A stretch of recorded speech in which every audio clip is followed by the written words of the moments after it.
Hey friends, I'm back with another crafty video for you, and I'm bringing back the turtles. That's right, the turtles are coming back into my next layout. These little turtles are growing on me. I'm thinking they're cuter and cuter every time I see them, but I am going to be doing some fussy cutting. I've got some pictures, let me show you right here, of my older two granddaughters playing in the sprinkler and the pool in the front. Got my two pieces of 12 by 12 whisper white, or not whisper white, white willow cardstock, excuse me.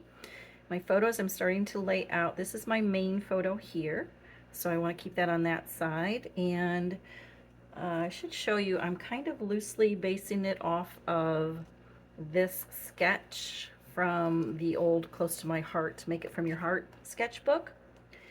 And so let's see, I've got that, and I wanted these three photos running down the side here because they kind of tell a little story.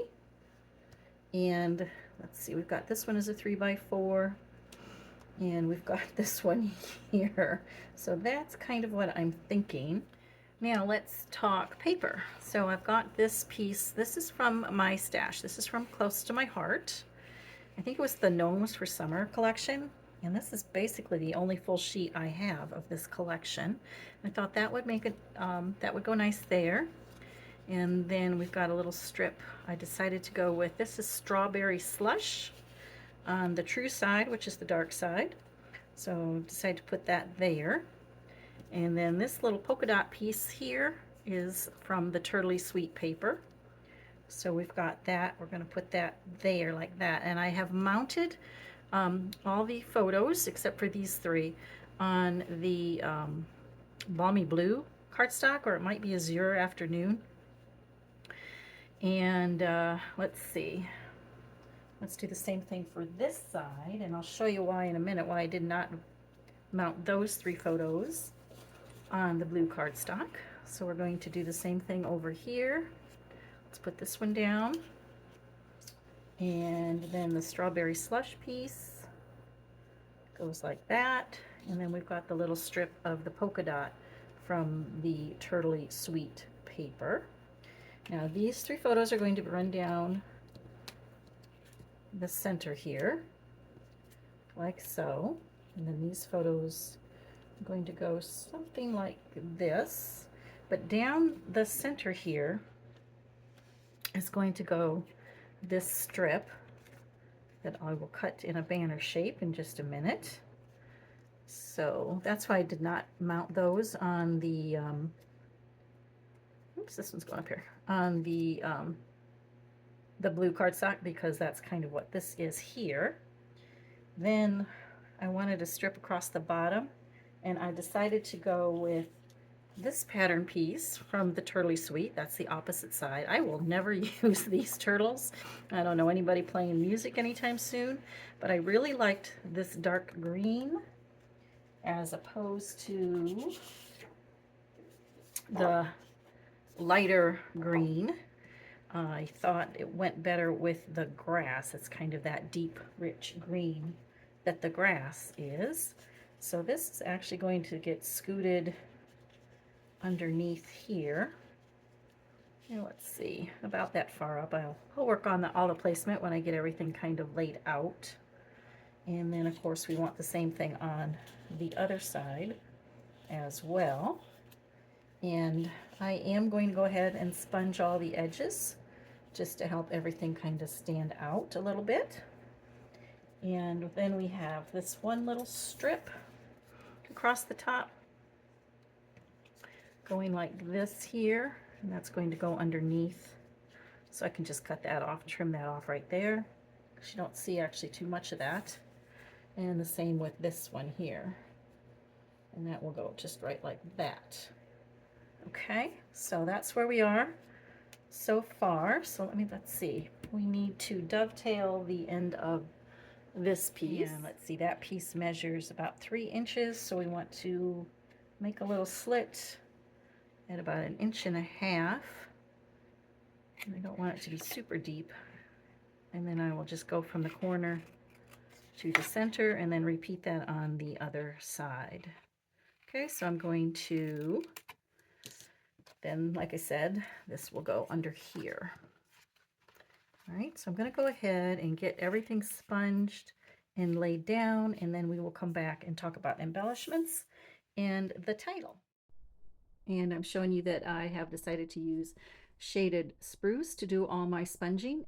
And I do use this mini ink blending tool that I get on Amazon. You can also get them on scrapbook.com. And then I can use the different sponge toppers per color. Like this is what I use for the darker greens. And then I can store the tops in those little plastic bags that you see there. I'm going to go ahead and do all of these pieces. And I noticed that the shaded spruce ink pad I have is fairly new, so it's pretty juicy. So I had to be careful to not press really hard on or too firmly on these edges. So I just very lightly, and I barely had to go back and re-ink it. So just be mindful of that when you're doing this. If you want a harsh line or a darker line, then of course you can apply more pressure.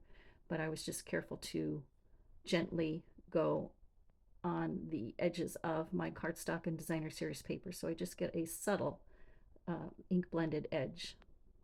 I'm going to just go ahead and continue to do all of these pieces. You notice on those longer strips I'm not doing the top and the bottom, I'm just doing the long sides, and the same with the other horizontal pieces. I just did the top and bottom. I didn't want to do the sides that were touching the edges of the base pages.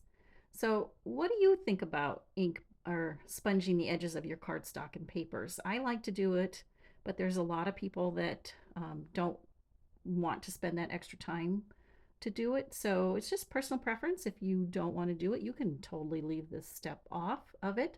But let me know in the comments, what do you think about sponging the edges of your cardstock pieces? Yay or nay, a fan or not a fan?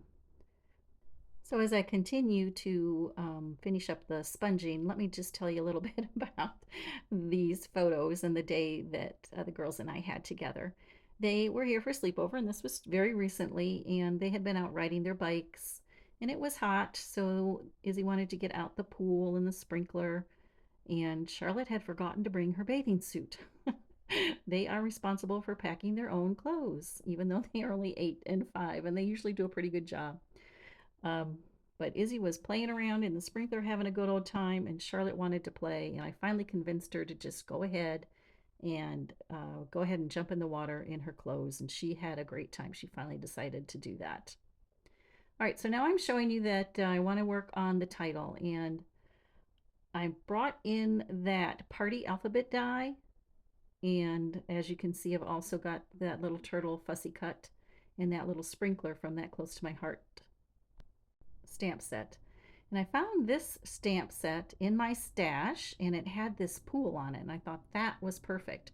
So I decided to stamp that, and I'm using the Memento ink from Stampin' Up, and just stamping on a piece of the white willow cardstock on my foam mat there. And I am bringing in my tri-blend markers, and I think that was the pale pink.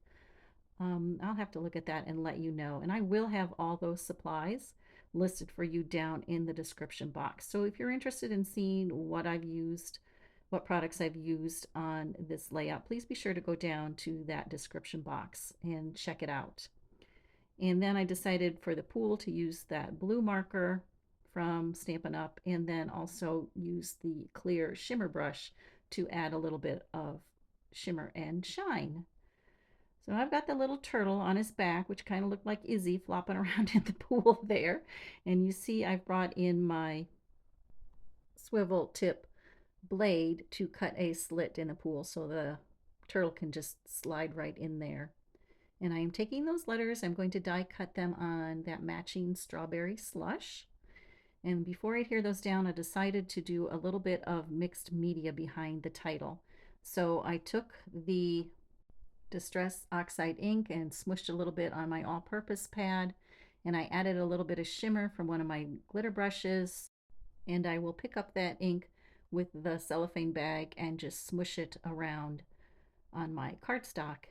And to get more of that spray or that mist, I sprayed a little bit more water on the pool of ink and picked up some of that with my fan brush and tapped it off. For the title, I want to use this stamp set from Close to My Heart that's in my stash, and I decided to make kind of an ombre effect here. So I'm using my two different colors of ink. I think it's Crushed Curry and the Strawberry Slush, and a finger top sponge dauber, finger top sponge dauber, and sponging that off with the yellow first just across the top of the stamp set, and then I am going to get a separate one for the Strawberry Slush and pounce it along the bottom of the stamp set. And then when I stamp it on the cardstock and lift it up, you'll see that that gives it a nice ombre effect. To finish off the title, then, I am going to use my Strawberry Slush and stamp the words "is so much." That was also part of that same stamp set that I got the word summer from, and that was a Close to My Heart stamp set like I showed you before. And then there's that little sun in the other one, and I think that was the Gnomes for Summer stamp set. And I just wanted to type or stamp a little sun up there in the corner, and that just kind of finishes that title off quite nicely. So that's a little fun mixed media for you. Then I decided, let's see, I had these little splash images, stamp set images, and I'm going to use that same Distress Oxide blue that I used for the smooshing technique and just stamp some of those water splashes. I think that little splash came from the Notes and Totes from Stampin' Up, if I'm not mistaken. I wanted to work on a subtitle for the other side of the page, and I decided to use the Splish Splash title from that Gnomes for Summer stamp set. And I am doing that in Pool Party, which is an older stamp set color, and I think the Balmy Blue would match that, is a more of a current color. So I'm just stamping it just to make sure it's going to look okay there. And if I'm satisfied with that, I'm going to stamp directly on my layout and cross my fingers that it stamped okay, and it did. And of course, stamping on a soft, having a soft surface behind it helps out immensely. And then of course I'm adding a couple of those little splashes again. I am using this smallest banner from the Party Banners die set, and it is a new set, and it is in a bundle. You can get it in a bundle with that alphabet set too as well, and it is an investment piece, but it is very, very useful. I can see myself using both the banners and the alphabets for quite a few projects. In fact, I did just use the alphabets in my previous layout with the turtles, so I will have that linked for you up above here in a card. I'm pulling out some things from my stash, and these were from, I believe it's Doodlebug Designs, and I think it was called Chit Chat Ephemera. So I will try to find a link for you. I bought it at a shop recently, but I will try to find a link for you. There it is. I'm showing you Doodlebug Designs Chit Chat, and I will put that down below in the description box as well. Part of the Turtley Sweet are these hexagon sequin dots, if you will. So I'm just using my pickup tool and adding those to the embellishment clusters to give it a little bit of sparkle and kind of mimic what the water would look like with the sun glinting off of it in each one of those corners. I forgot to mention that down there in that bottom right corner, I did stamp a bicycle from that Splish Splash Gnomes for Summer set as well, and color that in, because if you see in the photos, you do see a picture of their bike, because like I said, they had been bike riding during the day. So that fit in with my journaling. And I really like the way those little turtles, they all worked perfectly with this layout. They were the perfect little added touch, little touch of whimsy for this layout. I wanted to say thank you so much for watching, and if you're enjoying this video, don't forget to give it a thumbs up, and be sure to hit that subscribe button so that you never miss one of my crafty projects. And for more crafty inspiration, be sure to check the video on screen, and I will see you over there. Happy crafting! Bye!